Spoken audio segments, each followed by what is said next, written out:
एक लड़की को मैं रोज़ रोते हुए देखती थी समुद्र किनारे बैठ के। रोज़ तकरीबन 3-4 हफ्ते तक मैं देखी कि वो समुद्र किनारे बैठ के रो रही है। मैं कई बार सोची कि उससे पूछूं उसको क्या प्रॉब्लम है, बट मुंबई में ऐसा है कि हज़ारों लोग समुद्र किनारे मन की शांति के लिए बैठते हैं और कुछ भी पूछना सही नहीं होता, इसलिए मैं कभी टोकी नहीं। लेकिन मैं रोज़ देखती थी कि वो बैठ के वहाँ पे रोती है, क्योंकि मेरा घर ठीक वहीं सामने में है और मेरे बिल्डिंग की खिड़की से सब दिखता है। एक दिन बहुत रात हो चुका था और वो रात को बैठ के वहाँ पे रो रही थी।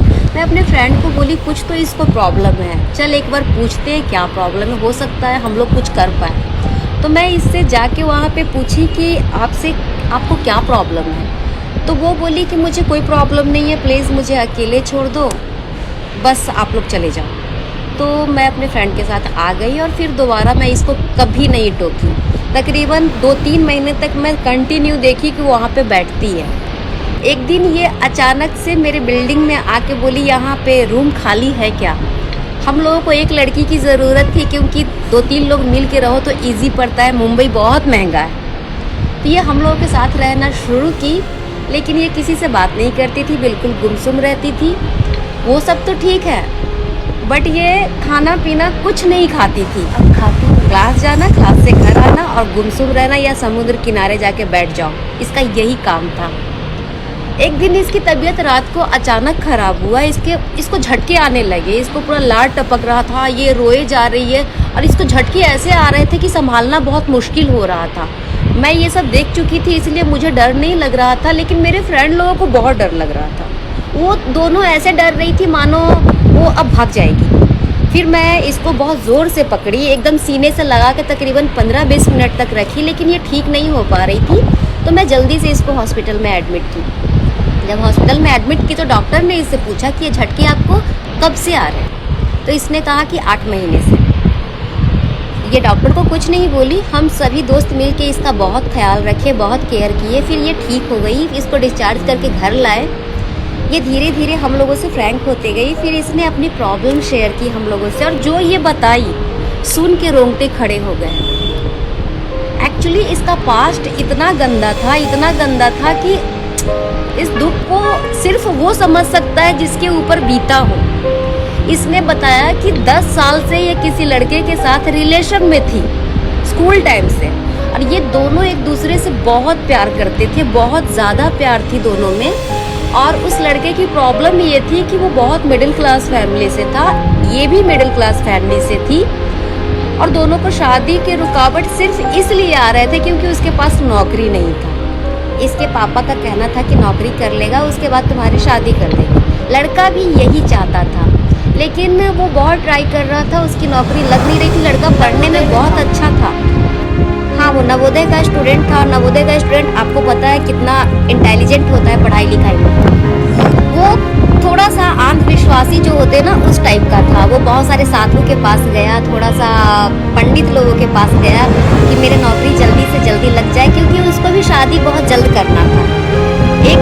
मैं ये बातें इसलिए शेयर कर रही हूँ आपसे, क्योंकि प्यार में इंसान की तड़प और फीलिंग्स क्या होती है, इसलिए बता रही हूँ कि एक बार उसको एजेंट मिला, इसके बॉयफ्रेंड को एक एजेंट मिला, जो उसने कहा कि मैं 100% आपका सरकारी नौकरी लगवा सकता हूँ गारंटी के साथ, आप मुझे 2 लाख रुपया दो। ऐसा इंडिया में लाखों लोगों के साथ हो चुका है। वो बंदा के पास खाने के लिए पैसा नहीं है, वो 2 लाख रुपया कहाँ से देगा, उसकी जेब में फूटी कौड़ी नहीं है।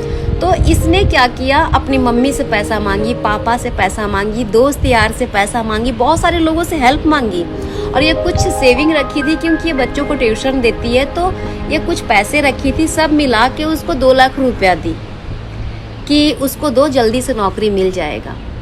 वो बंदे को दी, वो बंदा पैसा लेके फरार हो गया, वो पैसा पानी में गया। ये बहुत रोई। वो बंदा इसको समझाया कि मैं नौकरी कर लूँगा, चिंता मत करो, और वो अपनी पढ़ाई में विश्वास किया और वो अपना मेहनत करने लगा और हमेशा फॉर्म भरता, एग्ज़ाम की तैयारी करता।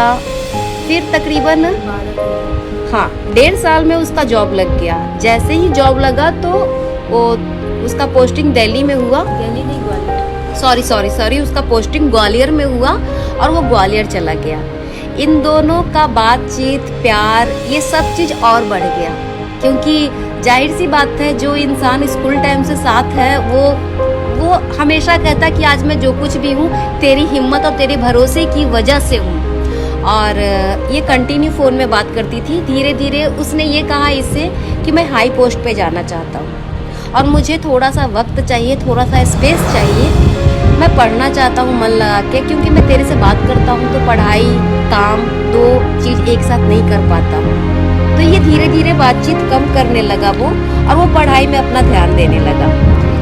और तकरीबन 8-9 महीने तक वो इससे कम बात करता। कभी कभी इसका दिल करता उससे बात करने को, तो ये कभी कॉल कर देती या फिर कभी वीडियो कॉल करती, तो वो गुस्सा करता है इसके ऊपर। तो मैं तुमको समझा रहा हूँ कि मैं पढ़ाई में ध्यान दे रहा हूँ, मेरा दिमाग को क्यों इधर उधर भटका रही हो तुम। तो ये बेचारी बिल्कुल कॉल करना बंद कर दी, बिल्कुल भी बंद कर दी। एक दिन इससे रहा नहीं गया, तो रात को तकरीबन 10 बज रहे थे, इसने कॉल किया उसको बस आवाज़ सुनने के लिए कि थोड़ा सा बात कर लूँ। तो वो बंदा गुस्से में आके इसके अकाउंट में 2 लाख रुपया डाल दिया। और जैसे ही अकाउंट में पैसा डाला, ये बहुत रोने लगी, बहुत डर गई कि हुआ क्या, मैंने किया क्या, वजह क्या हुआ कि इसने ऐसा किया। और उसने कॉल करके बोला जो तुमने एहसान दिया था ना, मैं वो तुमको वापस कर दिया हूँ, और प्लीज़ अब मुझे पढ़ने दो, मुझे डिस्टर्ब मत करो। ये बहुत रोने लगी। तकरीबन 3-4 महीने बाद उसका बर्थडे था, तो ये सोची कि मैं ग्वालियर जाऊंगी, उसके बर्थडे में उसको विश करूंगी। मेरे ख्याल से 2 साल होने वाला था उसको जॉब को, और ये जब उसका बर्थडे आया तो ये ग्वालियर गई उसको विश करने के लिए अपने मम्मी पापा के साथ। जब वो वहाँ गई तो इसने देखा कि उसकी शादी हो चुकी, और वो पिछले महीने ही शादी किया। ये वहाँ पे बेहोश हो गई, गिर गई है, और उस टाइम से इसको झटके आने लगे। और उस बंदे ने इसके मुंह पे ये कहा कि मैंने तुमसे कोई एहसान नहीं लिया है। और उसने अपनी बीवी को सुना के बोला कि कोई प्यार व्यार नहीं था मेरा, एक बचपना वाला अट्रैक्शन था जो हो गया, और मैंने इससे कोई एहसान नहीं लिया है। मैं इसे 2 लाख रुपया दिया हूँ, ये देखो इसके अकाउंट में मैं भेज चुका हूँ। इसके पापा ने कहा बेटा सवाल 2 लाख की नहीं थी, सवाल उस वक्त की थी, उस फीलिंग्स की थी। उसकी कीमत तुम दे पाओगे क्या? उस वक्त का कीमत है जो मेरी बेटी तुम्हारे लिए इकट्ठा कर रही थी पैसा, ये मैं जानता हूँ। उसके बाप ने भी बहुत रोया, उसकी माँ भी बहुत रोई, और अपने बेटी को जल्दी से हॉस्पिटल में एडमिट किया, क्योंकि उसको बहुत झटके आ रहे थे उस वक्त, वो सदमा बर्दाश्त नहीं कर पाई। फिर कई बार ऐसा हुआ कि ये सुसाइड करने की कोशिश की, फिर इसको वहाँ से उसके पापा ने मुंबई भेज दिया, क्योंकि ये फैशन डिज़ाइनिंग का कोर्स करना चाहती थी। ये मुंबई आ गई, लेकिन मुंबई में आके भी वो उस जगह से, उस पल से, उस इंसान के हर चीज़ से ये बाहर नहीं निकल पाई है। और पता नहीं कितना वक्त लगेगा बाहर निकलने में, बट हम लोगों के साथ घुलती मिलती है, अब बातें करती है, थोड़ा सा अब खुश रहती है, धीरे धीरे रिकवर हो रही है ये। बट कभी कभी ऐसा होता है कि बहुत चीख चीख के रोती है। पता नहीं लोग ऐसे क्यों करते हैं। मैं तो इतना ही कहूँगी कि इतना बुरा किसी के साथ मत करो, ऊपर वाला भी देख रहा है, थोड़ी सी इंसानियत तो जिंदा रखो। खैर ये अभी ठीक है, और आइए मैं आपको इससे मिलवाती हूँ।